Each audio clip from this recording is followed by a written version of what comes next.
Hi again, Mark here from Talkingbass. Today I'm going to show you a short chordal exercise that should be a great workout for any beginner to intermediate bass player, and it's also a fantastic warm-up exercise for the fretting hand for bass players of any level. We'll be looking to improve the independence of the fretting hand fingers, build up the strength and dexterity of the ring and pinky fingers, and you'll also get to work on some basic chord voicings on the bass. Remember, the lesson material is all there over at the Talkingbass website, so just click the link in the info below.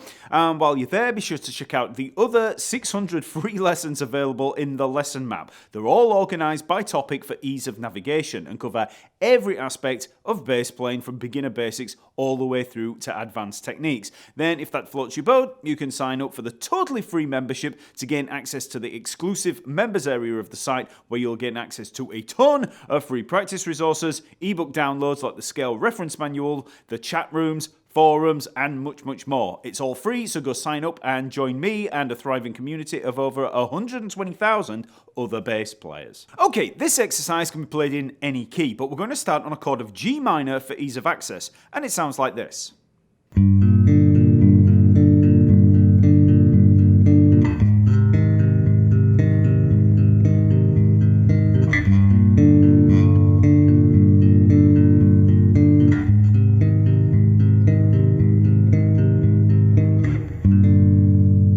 So here we're looking at two chord types, the major triad and the minor triad. We begin with the G minor triad, which sounds like that. So we're playing the G at the 10th fret of the A string, then we've got the B flat at the 8th fret of the D string, and then we've got the D at the 7th fret of the G string. And we're holding all of those notes down together. So in terms of the fingering, we're using the pinky, the 4th finger, for that 10th fret of the A string. Then we're using the 2nd finger for the 8th fret of the D string. And then we're using the 1st finger, the index finger, for the D at the 7th fret of the G string. So you want to place all of those fingers down. Maybe start with the pinky and then put them all down one at a time, and then just play them all. And then in terms of the picking, I'm using the thumb, the 1st and 2nd fingers of the picking hand, and I've just got this claw hammer technique here, so the arm's just basically rested on the body there, and I'm just thumb, 1st, 2nd finger, and I'm basically just using this action, just an in-out action with the fingers. Okay, so you can just play it all together like that, or arpeggiate like that. So thumb, 1, 2, 1, thumb, 1, 2, 1. Just holding down that chord. Just practice that chord round and round to begin with, and you'll start to feel a little bit of a pull in the arm there as you're pressing down with this pinky. So we're playing 16th notes here, so 1 E and 2 E and 3 E and 4 E and so we play it for one bar, and then we shift to A flat major.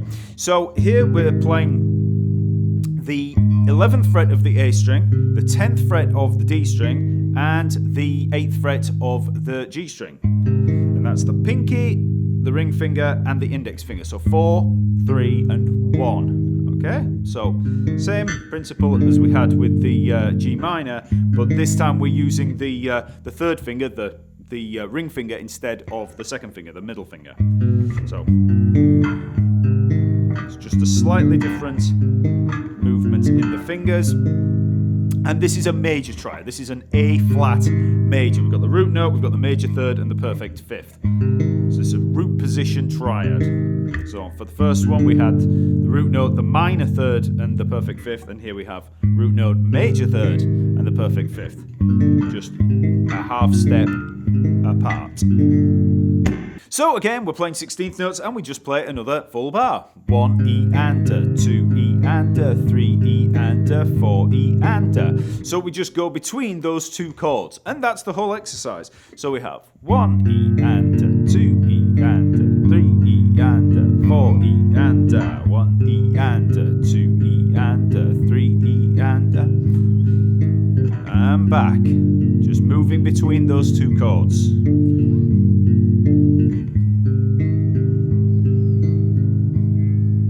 Now, Now, obviously, there's going to be a few little technical hurdles here. So the first one is probably going to be the actual just plain moving from one chord to the next. So when you've played that final note of that chord, you want to bring all of those fingers up very, very slightly and then bring them back down for the next chord. But it's done very quickly. So we only bring them up for a fraction of a second.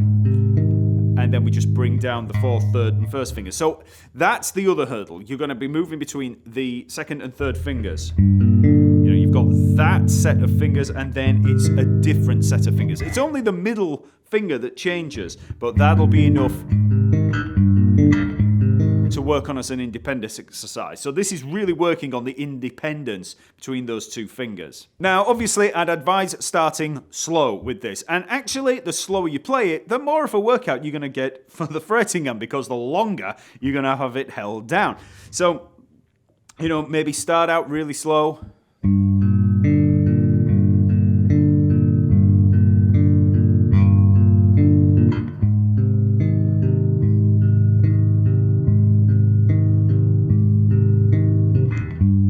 It gives you a little bit more time for the shift. And as a little bit of practice, you can just try just moving between those chords. Obviously, slower than that, but you can just try the actual movement in isolation.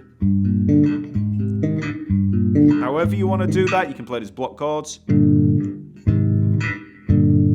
Getting used to that movement between the second and third fingers. Now, obviously, for some of you, this is going to be quite a workout for the fretting hand because, you're holding all those fingers down. And normally, as a bass player, we just hold down one, but we've got to hold down three of them. Now, one thing I would say about the actual holding down of chords, be it these kind of voicings or whatever kind of voicings you're going to play, you want to avoid pressing down too hard. It's amazing how light you actually have to hold down the string to actually get a noise. You don't have to hold it down really hard. So, just try holding it down as light as you can. Just try bringing the fingers down. There it's just muted, but just bring them down slowly until you get a note, okay? And then hold it at that point. You can do this with normal fretted notes. If you're going to play a C at the third fret of the A string, for instance, if you take your finger right off that index finger, you've got the open A string, then just bring it down onto the third fret. You'll get a muted note and a bit of a harmonic. And then eventually you'll get the muted note. The fretted note. Don't pick too hard because that's that's going to have an effect on this. If you just pick at a light to medium strength, hold it at that point when you first get the note, and then just take note of how lightly you're holding it down. You might not have to hold down as hard as you think. Okay, so now back to the chords. Just hold them down fairly lightly. If you're only getting, a muted note, press down a little bit more, until you've got that chord.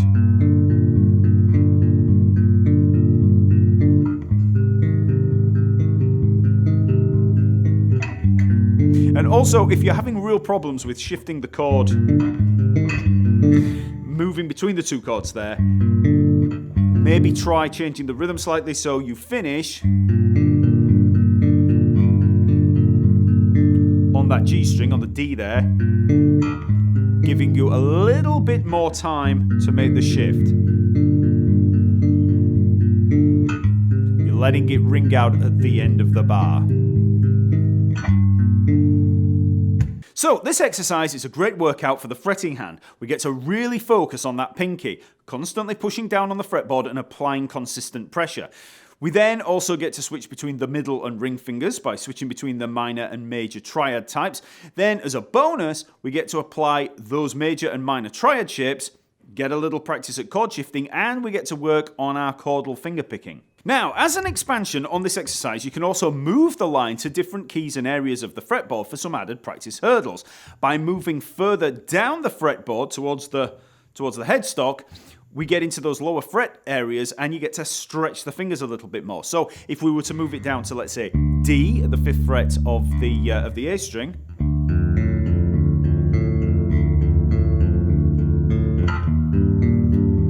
Just got a little bit more of a stretch in the fingers.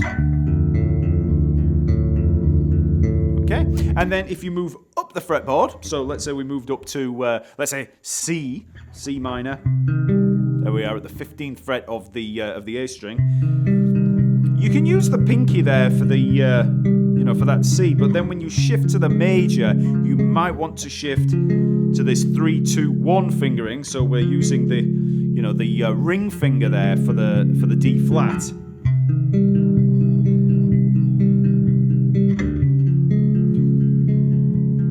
So that's just a little bit of practice in actually shifting the fingering based on the position on the fretboard. Okay, that's it for today. Please like the video, subscribe to the channel, and leave a comment. Then check out the lesson material over at the Talkingbass website for access to the tab and sheet music. Remember, you can also sign up for free to gain access to a ton of free practice resources and downloads. So get on over to Talkingbass, and I'll see you next week.